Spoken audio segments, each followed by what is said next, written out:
Welcome everybody to another episode of Hump Day Jams. This is your host, Kurt, aka Leroy Green III. And today I'm joined by a special guest, Southside Vizzy from Nashville, aka Cashville, Tennessee. And I'll be interviewing and playing some of his music as a part of the Come Up campaign happening all summer on AMP, where we'll be discussing the latest trends of hip hop and emerging artists on the scene. How's it going, man? How you doing? You doing? I appreciate you having me on the show. No, man, I appreciate you joining, dude. I really do appreciate you joining. It's very fitting that we started out with the art of storytelling by Outkast because I feel like the overall theme of the show is going to be storytelling as we get to learn, you, your music, and things you have coming up. So before we start getting into your music and play some of your new songs, go ahead and tell us more about yourself and how long you've been creating music. Like you said, my name is Southside Vizzy. Coming from Nashville, I've been doing music since I was in high school. Um, but I started taking it serious when I got to college. Just focused on that and actually building a brand. And so now I'm just learning and at the point ready to actually start going full at it, pretty much. That's what's up. That's what's up. So this first, next song that we have up is a newer song, if I'm not mistaken. It dropped this year in 2023. Diamante. Tell us about this song. Tell us the process of making this song and how this song came about. So this is my first release back into music. Just ready to drop a song, and this song's pretty much about like overcoming the pressures of life because life will hit you, and you just gotta overcome that and go through it to come out on the other side, pretty much. Will this be a part of a bigger project in the future, newer project of the future, or is it still too early to talk about that? I'm working on some actual projects right now, but this is just a single I just wanted to put out there. Let it stand alone. This next track, Find Your Balance. First of all, I want you to talk about well, I think this is one of my favorite songs off your project. We talked about this. Yeah, Find Your Balance. I want you to talk about that. This single. And then I want you to also talk about the project that Find Your Balance is on, Waiting for Tomorrow, that you dropped in 2021. So with Find Your Balance, it was more again life and just trying to find like center yourself pretty much because you never know. It's so much. It was especially back then in 2021. It was so much going on, and you just needed to take a breath sometimes and just try to find out what's going on and how to center yourself and stay calm and peaceful through that. And then the project as a whole, Waiting for Tomorrow, it was just pretty much announcing myself as a dreamer, trying to come out with that and showing that I can make a full length project. That was really a focus on myself, like to motivate myself and to challenge myself to make sure that I can put out a full length project when I start taking this music thing serious. How did you think you did? I think I did pretty good. I definitely I worked with an engineer named Mix by Cole. He's super dope, super talented, and I learned a lot from him. And just we just tapped in together and created a dope project. I think it was pretty dope.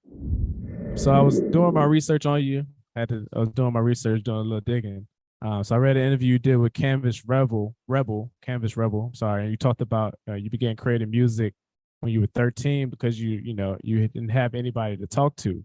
And so I want to know, as you matured and started pursuing this as a career, is music still a form of therapy for you? For sure, most definitely. I'm gonna turn to anybody. I'm gonna turn to music to talk to about something. It's just how it goes, and it's the best way I can get my thoughts out is writing them down, and gives me a different perspective about everything too once I see it.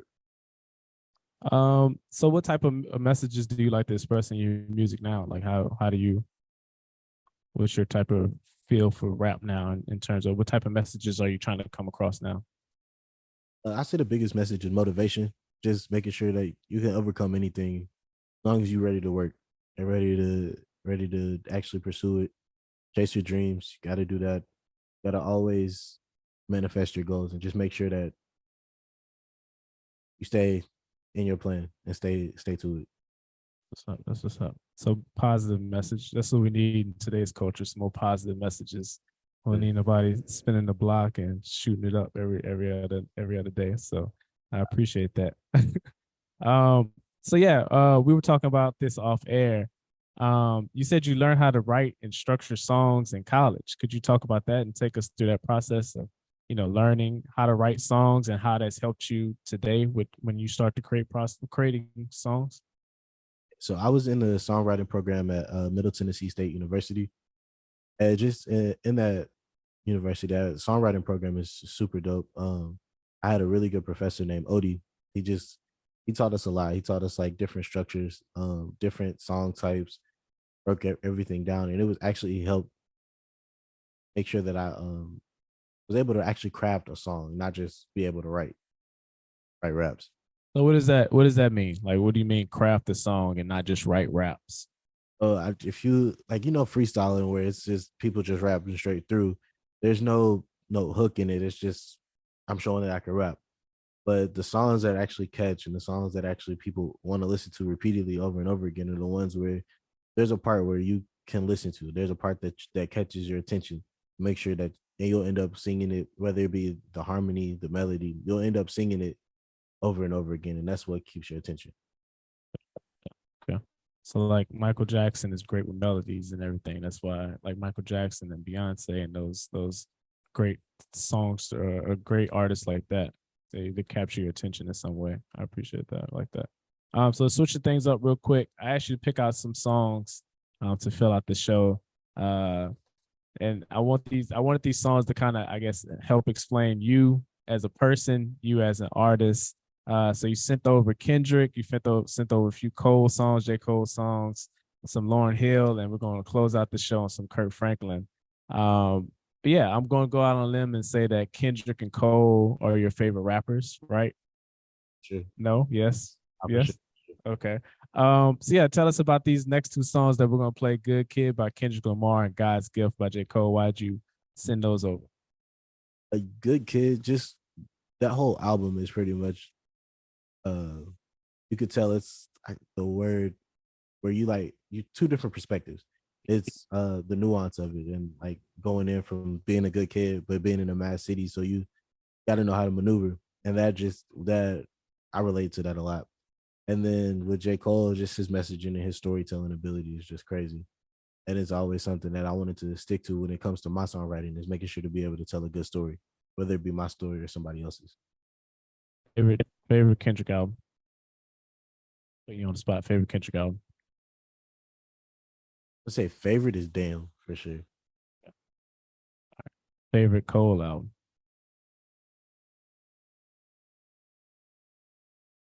Honestly, my favorite Cole album is the last one he put out. The That was top tier rapping. That yeah, was like elite level rapping right there. Like that was like I do this in my sleep type yeah, rap.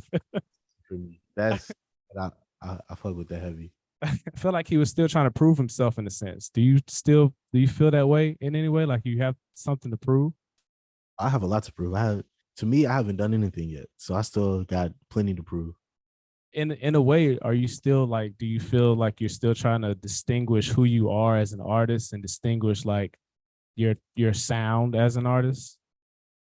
Personally, no, I think I got to figure it out. But to everybody else, for sure, just gotta get it in front of the right people. Okay, cool, cool, cool.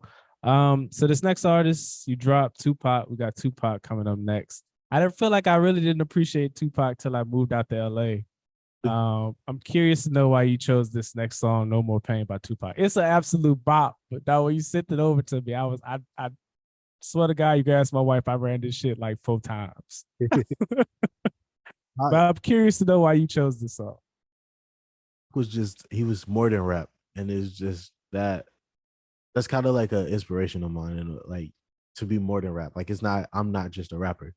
Like I want to do so many different things with my life. So it's like I think if Pac hadn't ran into some of the people he ran into, he would have done so many amazing things for not just rap, but for the world. And it was I just love. yeah, and it was just the Tupac was also kind of my first introduction to rap. Okay. Do you remember the first Tupac song you heard? I hope it wasn't "No More Pain," but No, I don't think I remember. My uncles used to bump Tupac all the time though, but I okay. don't. Okay. So I'm assuming you go Tupac over Biggie in this debate. They even to me. I Okay. Yeah, because I like I Big. just I disagree with that statement, but we'll talk about that on off there. This next track, Black Rose and a Royce, going back to your debut project. Going and I also want to talk about this article that you did with Canvas Rebel. Again, you talked about basing your music off of real life experiences, feelings that you're having, or an outside perspective. This next song, Black Rose and a Royce, sounded kind of personal. I don't know if like rappers like to say you talk about heartbreak, but it sounds like you got your heart broken. Is this like a more personal song? Could you talk about this song? Yeah, for sure. It was going through a moment after a breakup, and it was just writing it out, writing those feelings out. Uh, and it ended up becoming what I think is a super dope song, dope message. Is it cool for rappers to say they got their heart broken, or you gotta like put more into it? Can't just say like you broke my heart, girl. You gotta just like And I don't know if I can say that. But feel like rappers can't say like, "Dog, you just broke my heart." Like it's not happening. last song of the night or the evening. Um, you sent this song over, bro. Like I told you off air, and I knew we was gonna have a good time. Immediately, I knew I was like, all right, he a good dude. Like, it's something right about it. I felt good about the show. I was like, it's gonna be a good show. We're gonna have a good time, and we have had a good time, man. So, I just want you to talk about this song, why you chose this song, and also before we get out of here, I want you to shout out your social channels and everything, where people can find you, where people can find your music at, and everything. So all socials is at Southside Vizzy. It's all one word, no capitals or anything. And the Vizzy is spelled Vizzy. And then I picked this song because gospel is gospel music is the root of pretty much my music when it comes to anything. Mom definitely had me in the church listening to gospel music all the time.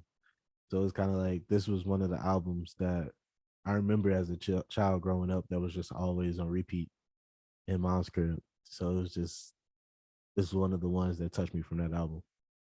Stuff that's what's up. I love it. I love it. I love that you said it's the root too, man. That's dope. Yeah, so I appreciate y'all tuning in. I'll be posting clips of this interview on Instagram and TikTok. I'm telling myself now, I will post this on YouTube, Apple Podcasts, and Spotify Podcasts, so you can find a replay of this show on there as well. So be sure to follow me on TikTok and Instagram at rapnerds_MSG and on Twitter at rapnerdsmsg. And be sure to follow Vizzy on AMP as well, too, right? You have a profile on AMP. Yeah. Um, and on Instagram and his social channels as well on Twitter.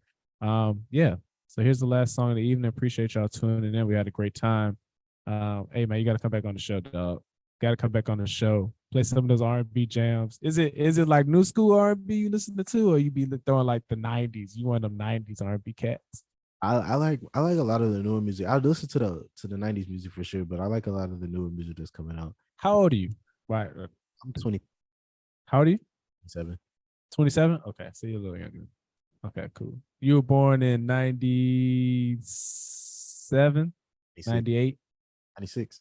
96. Okay, cool, cool, cool.